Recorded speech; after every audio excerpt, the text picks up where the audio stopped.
మీరు పాదయాత్ర చేసుకుంటూ వస్తున్నారు కదా, ఎక్కడ నుండి వస్తున్నారు?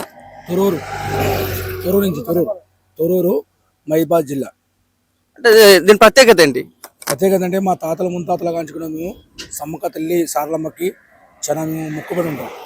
మాకు ఆ తల్లి ఆనందంగా మా మొక్కుబడి వల్లే మేము ప్రతి 2 సంవత్సరాలకి మేము నడుచుకుంటూ పోతామని మా తాత కాలంగా నడుచుకుంటూ పోతారు. కానీ అప్పుడు ఇంత పబ్లిక్ లేరు. ఇప్పుడు మా అందరూ గుర్తు తయారయ్యి ప్రతి 2 సంవత్సరాలకి అమ్మాపురం, కంటేపాలెం, తొరూరు గ్రామం నుంచి వచ్చి చాలా దాట్ల కుమ్మరగుంట్ల నుంచి కూడా పబ్లిక్ మా అట్లా పాల్పొంది మేడారం నడుచుకుపోవడం మాకు సరదా. ఆ అమ్మవారు మొక్కుకే పోతుంది. ఎంతమంది వస్తున్నారు మీరు? టోటల్ 500 మంది. మీకు ఎలా అనిపిస్తుంది అండి? మాకు ఆ తల్లి ఆనందం వల్ల చాలా మాకు ఆనందం అనిపిస్తుంది. మాకు కష్టమైతే ఆ తల్లి కలిగేది, సంతోషంగా మేము వస్తాను.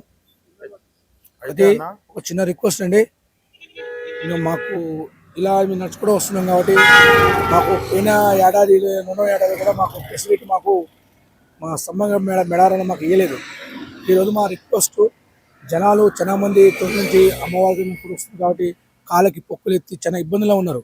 కాబట్టి అక్కడ గ్రామం మనుషులు కానీ అక్కడ జిల్లా కలెక్టర్ గారు కానీ మాకు స్పెషల్ దర్శనం ఇవ్వాలని మేము మనస్ఫూర్తిగా కోరుకుంటున్నాం. ప్రతిసారి ఇవ్వలే, మనకి ఇచ్చిన కొంతమందికి ఇవ్వలే. ఈసారి కంపల్సరీ స్పెషల్ మాకు ఇవ్వాలి. అలాగనే మా పిల్లలు కూడా కొంతమంది వాళ్ళు ఇంటికాడ ఉన్న పిల్లలు మంగళవారం చేరుకుంటారు కాబట్టి వాళ్ళ బండ్లు కూడా మాకు ఎంట్రీకి ఇవ్వాలని మేము చెప్తున్నాం.